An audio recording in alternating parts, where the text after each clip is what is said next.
Muchas gracias por la invitación, Roger. Es un gusto estar aquí con ustedes. Bueno, como ya anticipaba Roger, la idea de ahora es conversar sobre esta temática, la pobreza en El Salvador. Básicamente se llama ¿qué es? ¿Cuál es su origen? ¿Cómo la miran sus protagonistas? La idea es que hagamos básicamente digamos, en 3 etapas, que veamos una breve historia de la evolución del concepto y medición de la pobreza, que luego pasemos justamente a la parte quizás más rica de esta presentación, que es la pobreza desde la voz de las personas en situación, que viven esta situación en El Salvador, y luego damos una reflexión justamente sobre el tema de su origen, cuál es el protagonismo y tratamiento que puede existir en el país.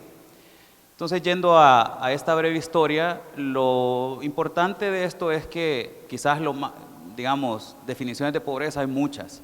Y quizás lo más interesante de esto es lo que decía este señor Robert Chambers, es un economista que ha trabajado muchísimo en procesos participativos de temáticas de pobreza, es que depende de quién lo pregunte, cómo lo entiende y de quién lo responde. Entonces él básicamente está diciendo ahí de que depende de la vivencia del fenómeno.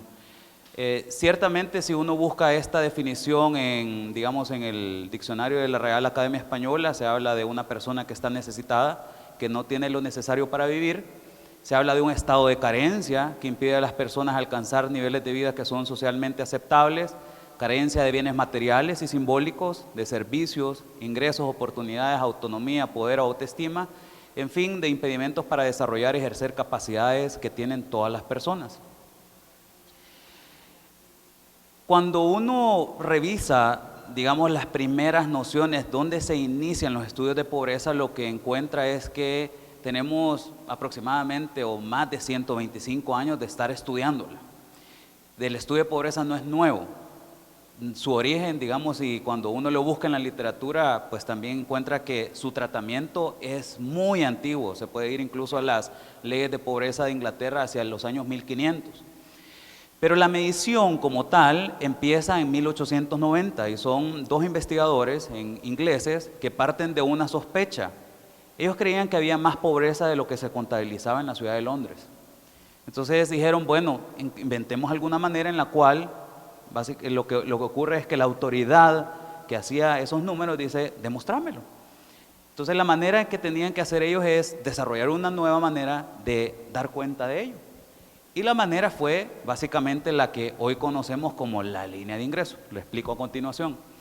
Es simplemente coger varias cosas que necesitaba un ser humano para mantener eficiencia física, empezar a determinar cuántos, digamos, gramos, alimentos se necesitaba, cuánto de vestimenta, etcétera, y a eso darle un valor económico. Si la persona tenía por debajo de ese valor económico, entonces sus ingresos eran por debajo de ese valor económico, básicamente esa persona estaba en situación de pobreza. Esa manera de medir, en realidad lo que estaba buscando era dar cuenta de que había más pobreza. Efectivamente, utilizando esa manera, había más pobreza en la ciudad de Londres. Pero para efectos prácticos, en el mundo, esa es la manera en que se empezó a medir pobreza. Entonces todo se vinculó al ingreso. Y durante todo este tiempo, desde 1890 hasta 1970, ya empezaron diferentes investigadores a hablar sobre que no podía ser de que pobreza únicamente fuera tema de ingresos, que a lo mejor habían otras cosas asociadas a ello. Temas como el material de la vivienda, el agua, hacinamiento, saneamiento, la inasistencia escolar, etc. A esa propuesta que la desarrolla Oscar Altimir, hacia 1970, se llama necesidades básicas insatisfechas. Y de ahí pues básicamente se pasa digamos, a una manera de unir las dos vertientes, que es ese método combinado que aparece ahí, y nos da, digamos, un desglose distinto, nos permite identificar pobreza crónica como personas que están pobres inerciales o integrados socialmente, y luego pasa a esta noción, digamos, más humana, por decirlo de alguna manera, que es esa pobreza que se le llama multidimensional. Parte básicamente de 3 ideas. Del enfoque de capacidades, que no es más que decir las personas tienen ciertas capacidades básicas para funcionar y la falta de potenciar esas capacidades es lo que conlleva a una situación de pobreza. parte de enfoque de derechos y parte del enfoque de ciclo de vida. Ahora, el tema es de que nosotros tenemos más de 125 años que se inició el estudio sobre la pobreza y sin duda hemos mejorado, como demuestran estos datos acá de un informe que recientemente lanzó el PNUD a nivel de América Latina y el Caribe.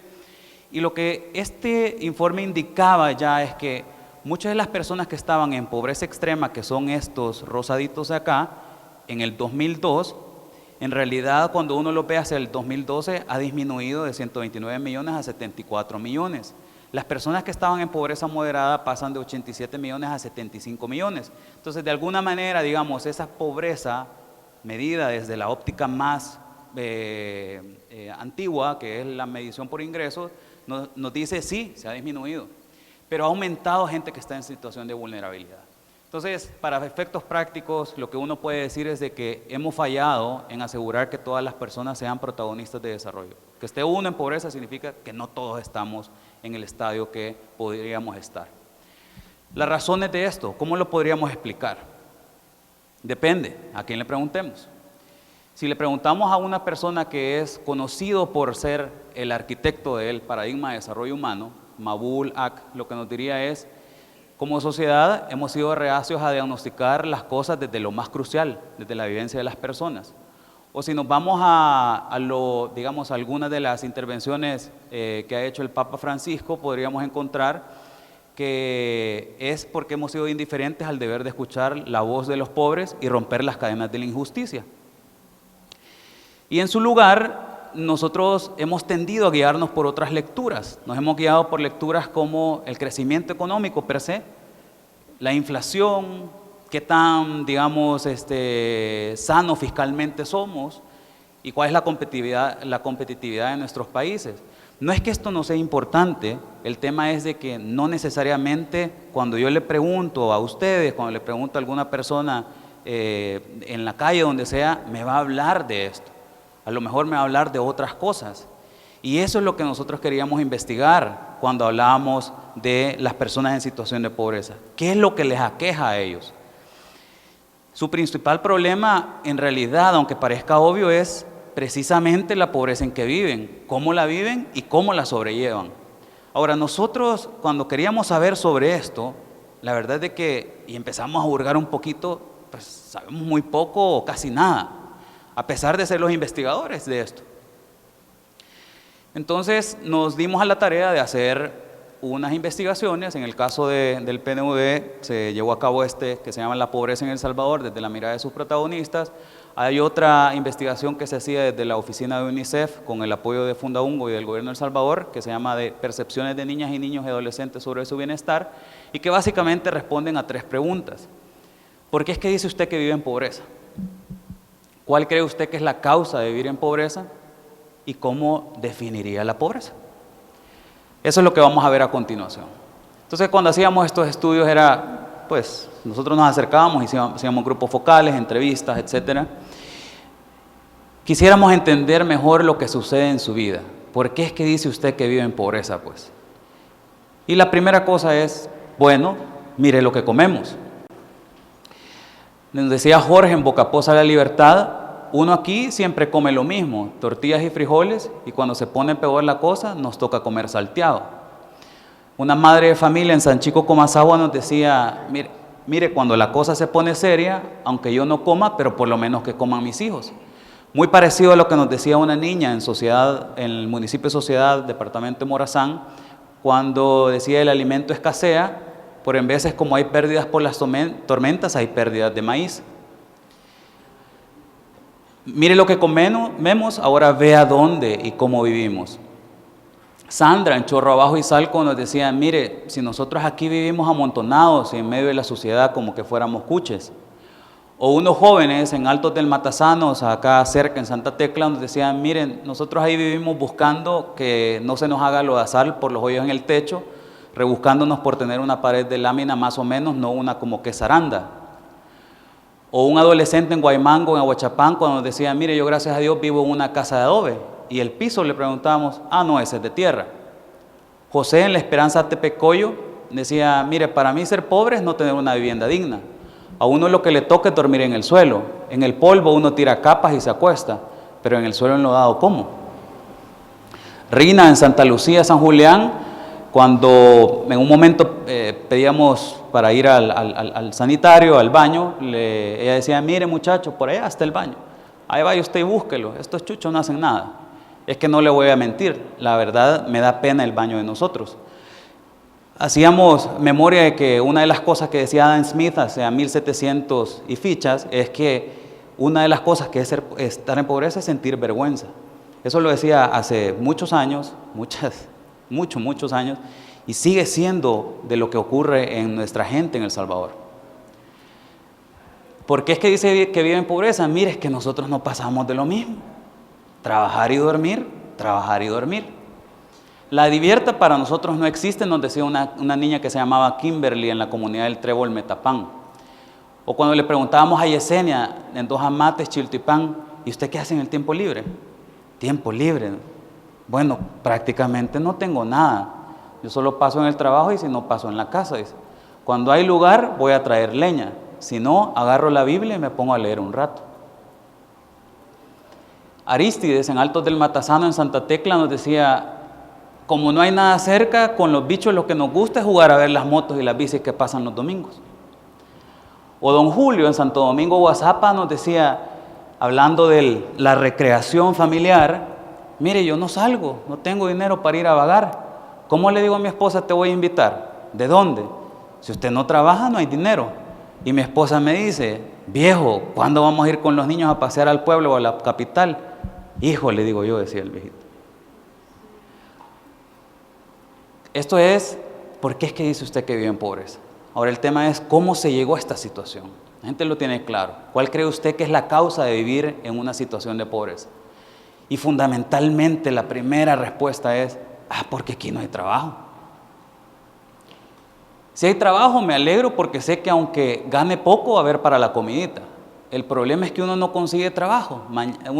Hoy uno consigue trabajo, mañana ya no. Y así van los días salteados, nos decía Francisco en Santa Lucía, San Julián.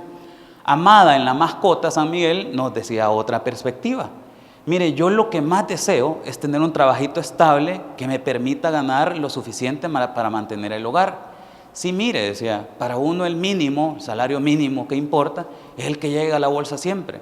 Es más, ella decía, no es el que ponen ahí, o sea, es el que llegue siempre. Ya no está diciendo de una cifra exacta. Lupe en Dos Amates, Chiltipán nos daba otra perspectiva de aquí no hay trabajo. Yo trabajo de lo que sea, nos decía. Uno que va a andar pidiendo gustos. Si yo voy a lavar, no es que a mí me guste. Yo soy costurera. Yo le confecciono una camisa como la que usted carga. Pero si me dicen, anda a lavar, lo voy a hacer porque me van a pagar.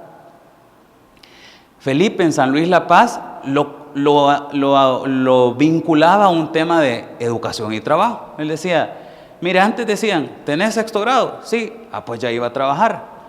Ahora no, hoy cuesta. Para un bachiller no es tan fácil que consiga trabajo.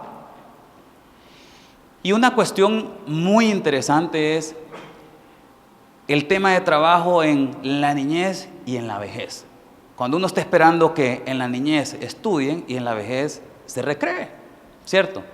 Ahora, lo que encontrábamos es, en Cacao Pera, este niño Morazán nos decía, a mí me llevan a trabajar, voy al campo a ayudarle a mi papá a sembrar maíz. Y por el otro lado, Genaro, un señor de avanzada edad en Chorro Abajo y Salco, nos decía, no hombre, si yo estoy anciano, pero le digo que así gateando le puedo hacer un trabajo.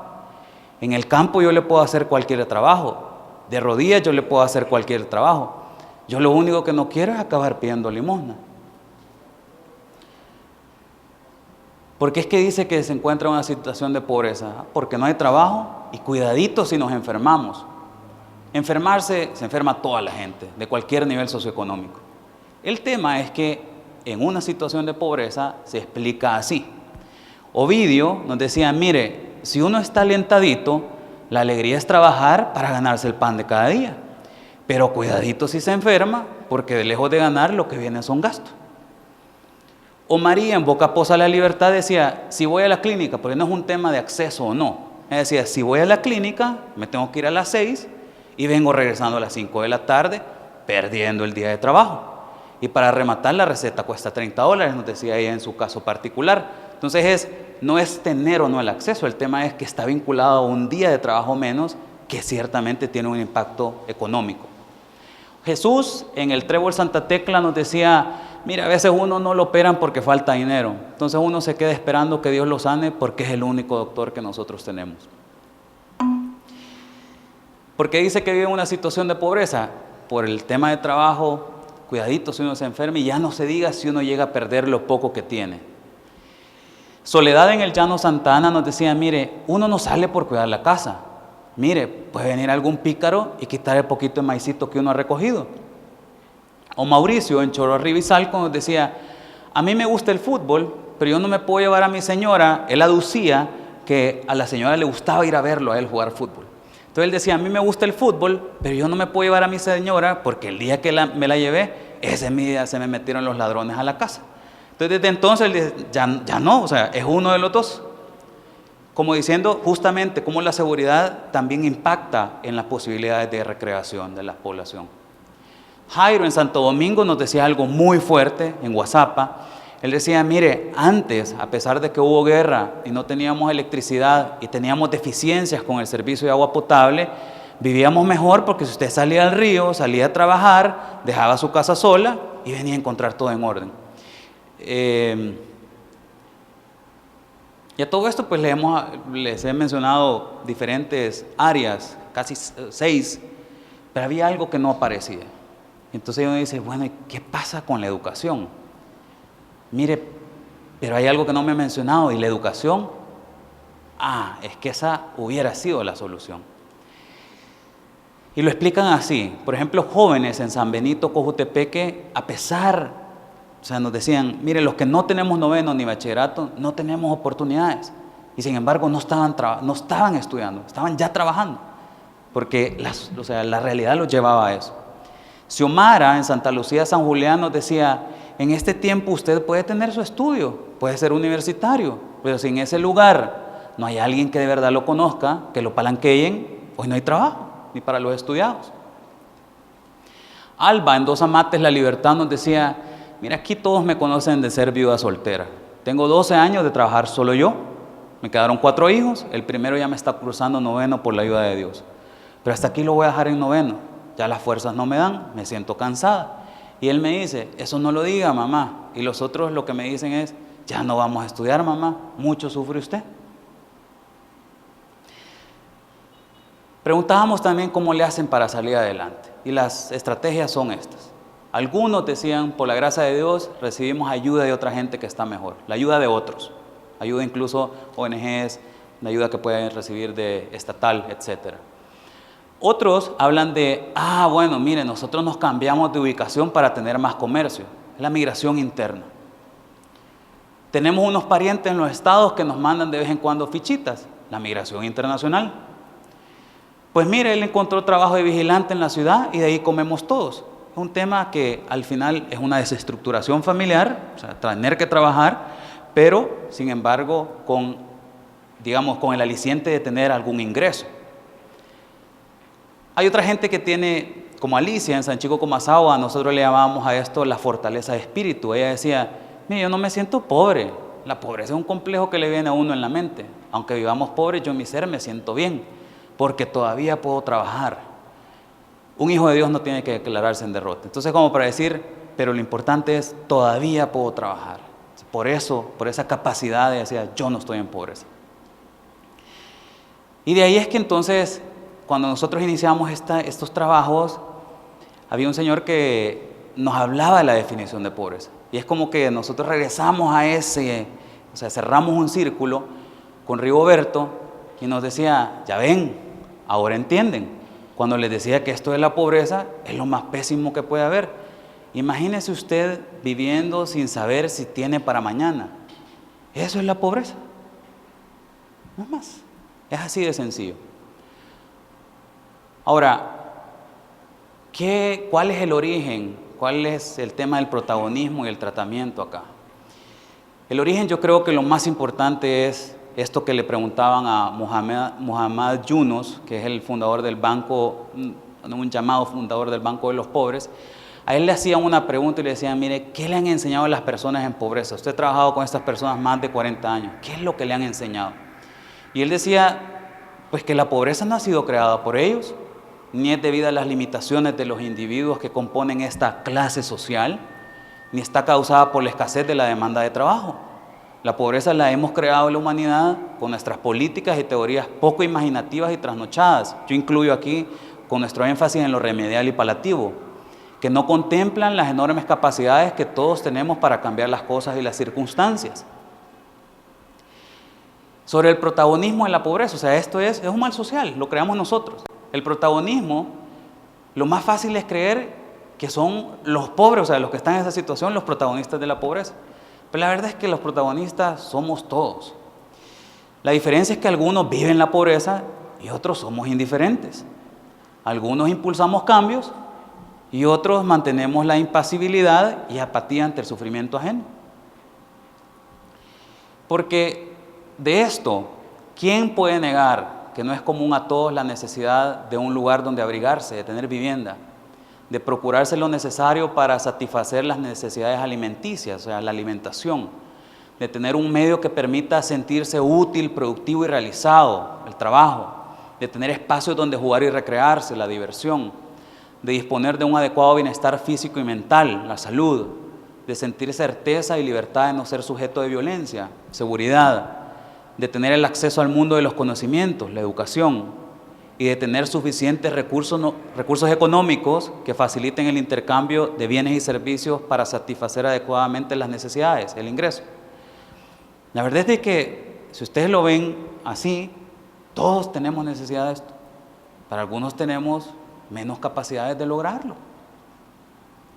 Y de ahí que el tratamiento, quiero hacer uso de dos cosas, una historia y una idea. Esta historia, muchos la conocerán, se llama La Tregua de la Navidad.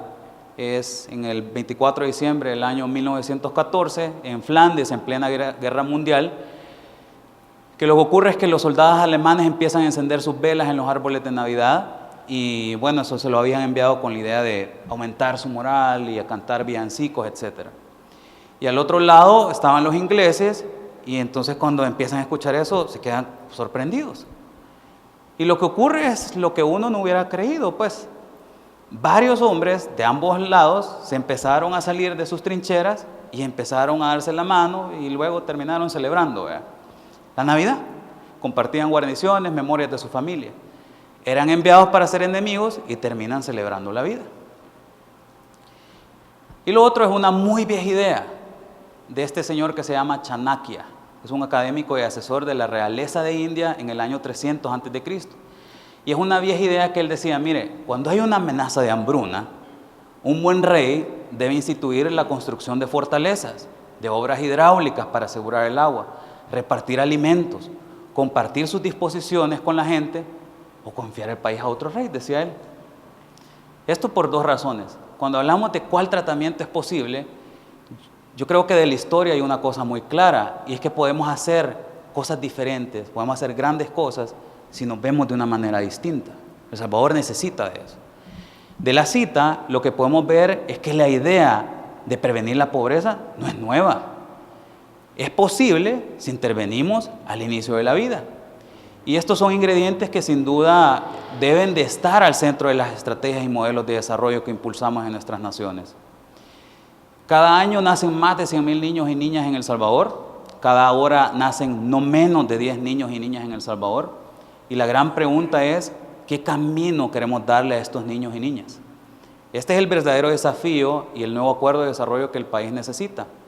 El Salvador tiene toda la capacidad para salir adelante. Tenemos un montón de población, un montón de gente que es posible que nos saque adelante. Muchas gracias.